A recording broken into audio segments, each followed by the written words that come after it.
Hey team, Jen here. I'm making this video as part of my writing overview series in which I give you some breakdowns in very short videos about some key moves of the academic genre to help you to wrap your mind around what this genre is and what it does and how it does it. Today's installment is on introductions. An introduction is such an important part of any essay, but particularly a very integral component of the academic essay.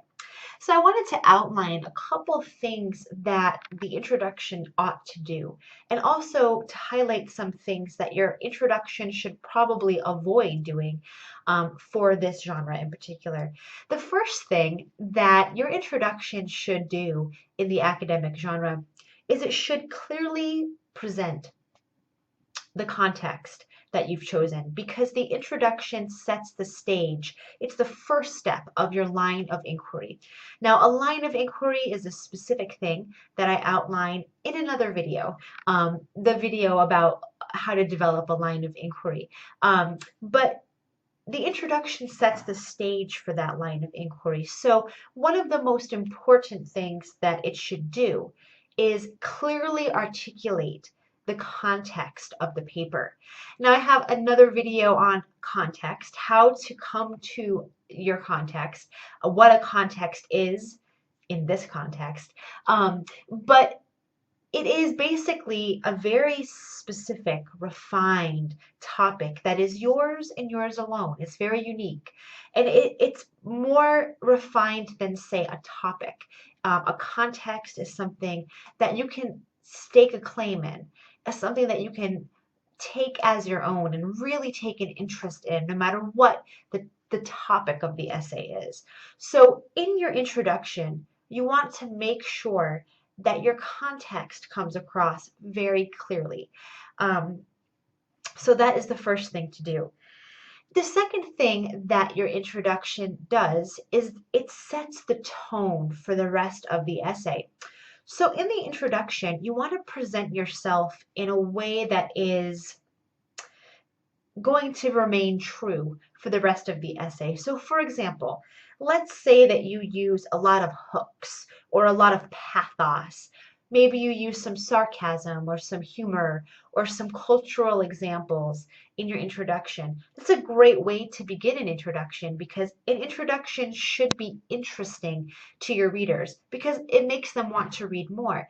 However, if you set a tone like this in the beginning of the essay, it is important that you carry on certain elements of that tone throughout the essay. Now, that doesn't mean that every paragraph has to be chock full of pathos, but it does mean that you kind of made a contract with your writer in that introduction.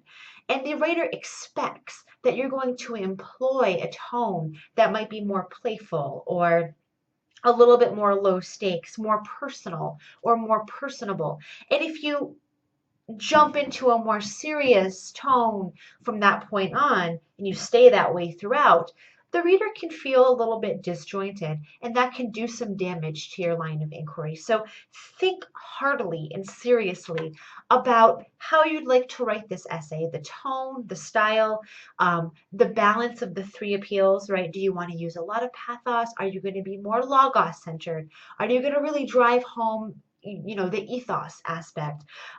Think about that and let that come through in your introduction. Another thing that your introduction ought to do is it ought to be grounded or give a sense of the discipline that you're working in. So for example, if you're writing an essay on English literature, you might want to engage certain theoretical lenses or certain literary lenses, certain historical lenses, and apply those to your line of inquiry. Now, if you are engaging that, for example, let's say you're going to be focusing your context on some gendered related aspects of that context, you want to manifest that in your introduction. So be very forthcoming. If you're working within a certain lens, of the discipline. If you're going to be engaging something from the sciences or something from computer technology, you want that to come out somehow in your introduction as you talk about your context. As you problematize, as you move toward your argument, you want to show that you're working in a certain trajectory, in a history, in a lens. If you are, you want to manifest that for sure. Another thing that you want to do in your introduction, and also your introduction need not be just a paragraph, right? If you're writing a longer essay, your introduction could be 2 paragraphs. It could be 16 pages. It could be a chapter, right? So when I use the term introduction, that is the introductory section of your essay, however you're defining that for your purposes. Anyway, to get back on task, another thing that your introduction ought to do is it ought to make mention, at least, of the primary texts that you're going to be interrogating. So if you're writing an essay about Doris Lessing's The Grass is Singing, you want to make sure that somewhere in that introductory section, you say Doris Lessing's name, you mention the name of the text. That's very, very important that the reader has a firm sense about what is being interrogated. For the academic genre in the humanities, we are interrogating texts for the most part, and context, of course. So you want to be forthcoming about which texts are on the table.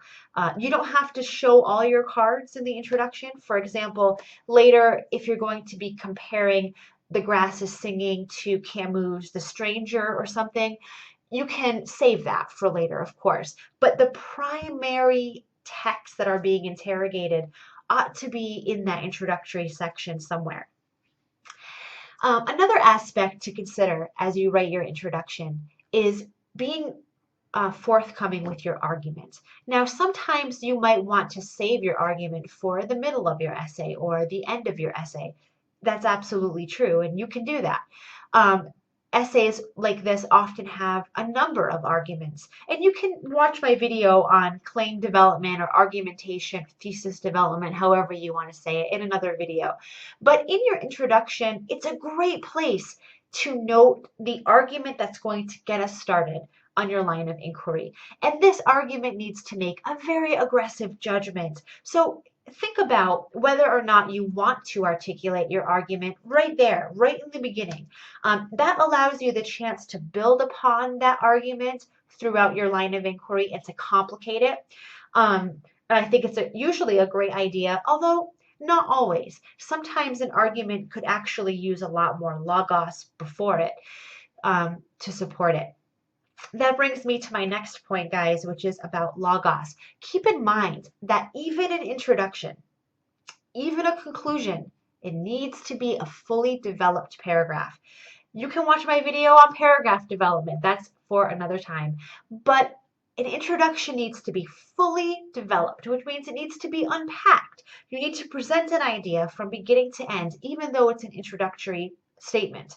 To do this, you want to have a balance of all 3 appeals. So you want your logos, your ethos, you want your pathos, but especially the logos for your introduction. That is an element that a lot of students overlook, is that even in your introduction, it is important to include a certain degree of evidence because readers are checking up on you as they read. They want to be sure that you're credible as you go along. They want to make sure that your claims are grounded in reality. They want to see where you're coming from.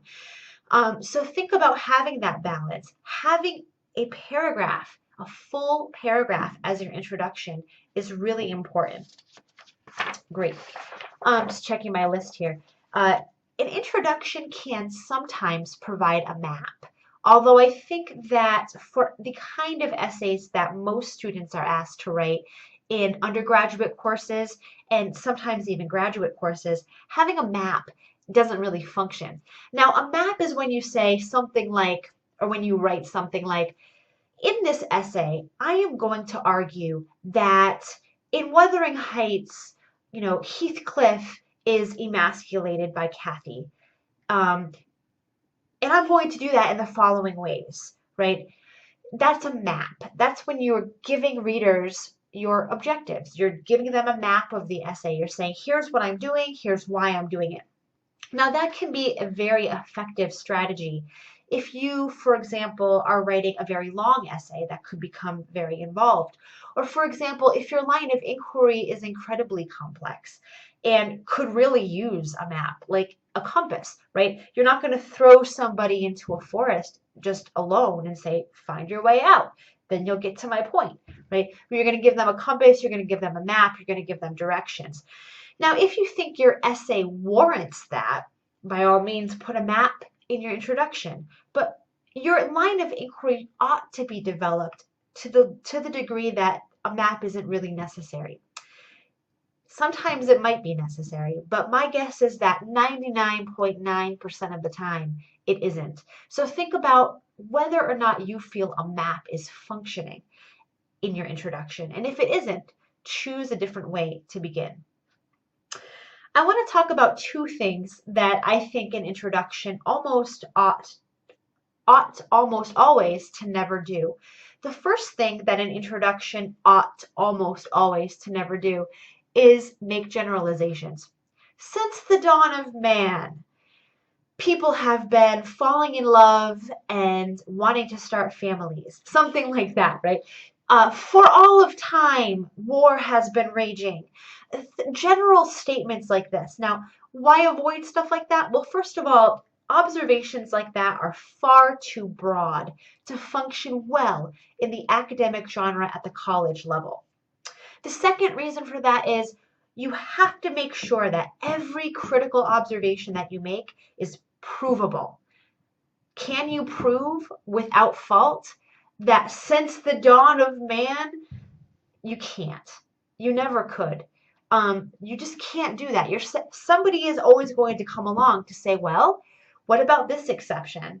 What about my personal experience where that isn't the case? So making sweeping generalizations is a good way to help you get started on the brainstorming process, and it functions for you as a writer, but it doesn't function for the reader. So take that into consideration when you write your introduction. Only take claim in what you can back up. Avoid generalizations of all kinds in almost every situation.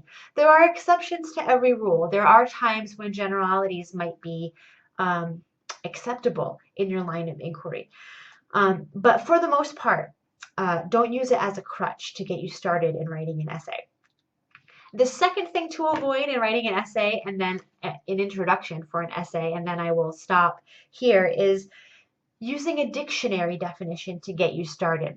So let's say you're writing an essay about karma, and you're going to start your essay by giving us the Webster Dictionary definition of what karma is. That kind of approach could work for other disciplines or other genres, such as a reference document. However, for the academic essay, it really doesn't function. Now, you can go deeper with this by watching my video on what is the academic genre. That will give you more insights into who your audience, your discourse community is. But just generally speaking, giving a definition, first of all, it isn't interesting. Anybody can open a dictionary and find the definition. Second of all, it doesn't function because academic essays are written for academics. They're people who are dredged in this discourse. They already know what karma is. In fact, it's their life study. So to give them a basic definition is not only not functioning, but it's bordering on insulting, right? And the third reason that you don't want to use the definition is because unless you're using it as a way to challenge the way that we usually see karma, or the way that, for example, karma is read in the Sakuntala, right? It doesn't seem to have a purpose. It's not doing much of anything except defining terms. And defining terms should always be done with intention. If you're going to define a term, you have to make it clear why you are, because academic essays are written for academics. Academics, you can assume, already have a certain amount of knowledge about the basic context that you're describing. So if you're describing karma, basic karma, there's no reason to do that. If you're describing karma, though, versus dharma, and you're doing it in a way that is very specific, in terms of challenging maybe how karma could be read as dharma and vice versa. That's pretty interesting. And I think that you might need to define your terms, but you want to define those for us and not use a standard definition, right? I hope that makes sense. And I hope that gives you some insights into how you can get started with writing your introduction. Um, Feel free to come to office hours so we can discuss introductions a lot more. Thanks, guys.